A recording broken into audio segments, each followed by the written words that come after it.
Rich, thank you for your time. Good to talk to you as always. What's your assessment then of your side's performance tonight first? Well, I can't question his effort and commitment, that's for sure. I thought it was absolutely top drawer again. We talked a little bit about this after the weekend about, being spirited in defeating Gallant, and that's all well and good. And I think the bigger picture is we can't lose heart. I think when we're playing as tough as we are, that'll really stand us in good stead moving forward. But at the same time, we'll look at tonight's game and think, I think both halves had a couple of big turning points. I thought, we were dominating field position, and we said at half time, look, we can ask some stronger questions when we're down there on the try line. We certainly, in my opinion, whatever team we were putting on the park could have asked a little bit more of Wigan on the try line down there. Jack Broadbent flicked an intercept away on play one, and that resulted in a try.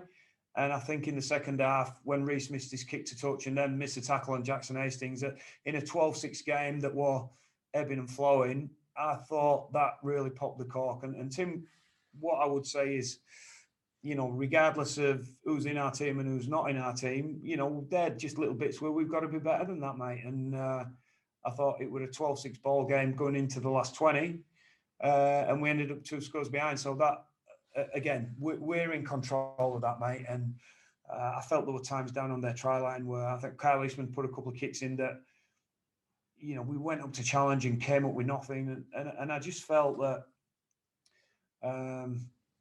we got to have a better standard than that. If, in tight games, and again, there's no getting away from the fact that as a team, we are lacking a consistent experienced spine, and we are lacking some cutting edge, 100%. So, our effort can't be anything less than 10 out of 10, but I still think we've got to be better in a couple of those areas.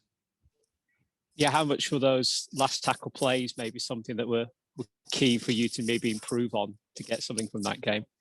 Oh, well, I thought it were improvement from Saturday. And I thought some of the kicks we put in were probably really challengeable. I thought in the first half, we run a couple on the last and hit lead runners when, the stronger questions I'm talking about were, sending a middle forward into heavy traffic, when if we sort of, pull the trigger out the back a little bit, I think we'd ask a stronger question. We got caught on the last twice in their 10 with sort of one pass plays where, we had a couple of, I think, errors or ball steals. Can't quite remember. I think we had a couple of errors down in their 10, and we just needed to mount a bit more pressure and fire a few more shots at Wigan when we had the chance down there. Because, Wigan, getting forward on Wigan sometimes isn't as difficult as getting over the try line again. I think they are a very good try line defensive team.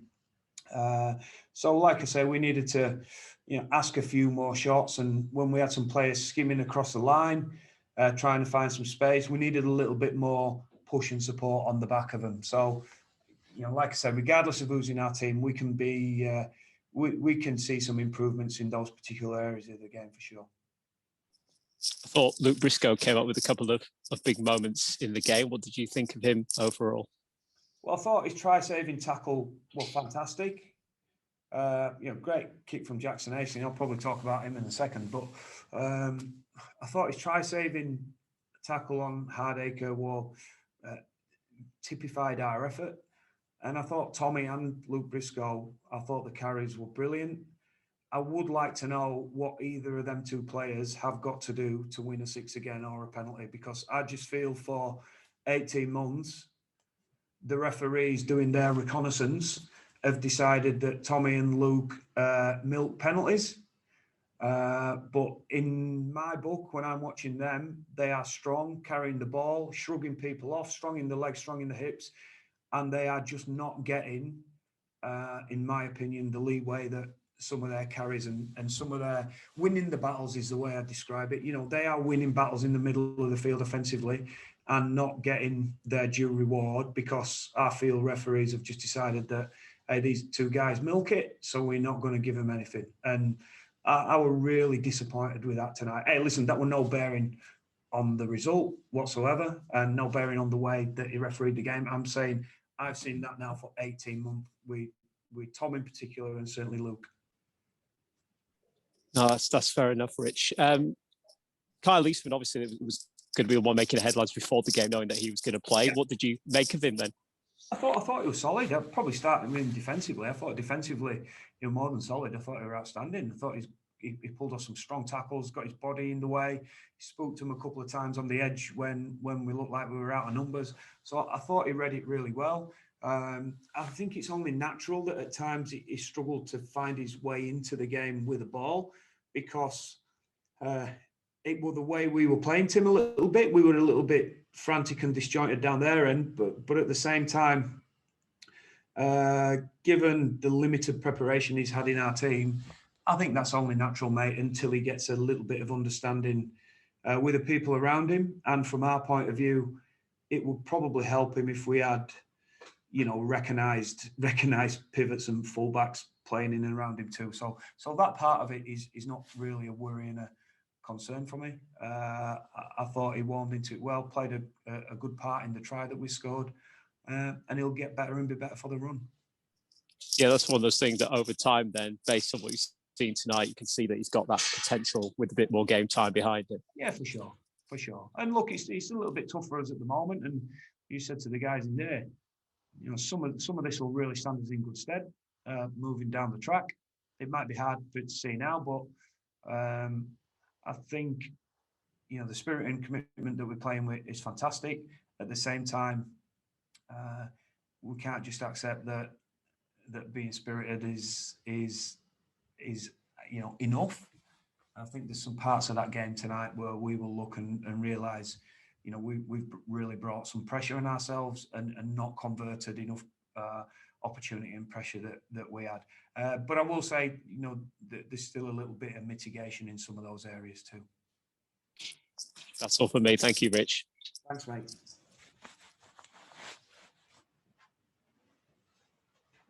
Any further questions?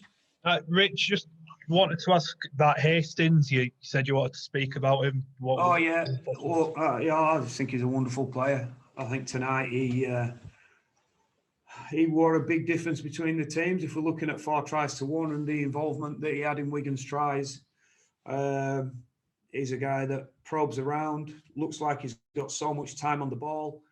A couple of times, he saw Jack Broadbent plug in really late and kick the ball for Zach. A wonderful tackle from Luke. And I just think he's a player that's just got such a good feel for the game. He probes around, moves his team about, but when it's time to really impose himself on the game, he's got that feel as when he knows to interject himself and come up with some plays. And he came up with, I guess, the defining plays in the game tonight.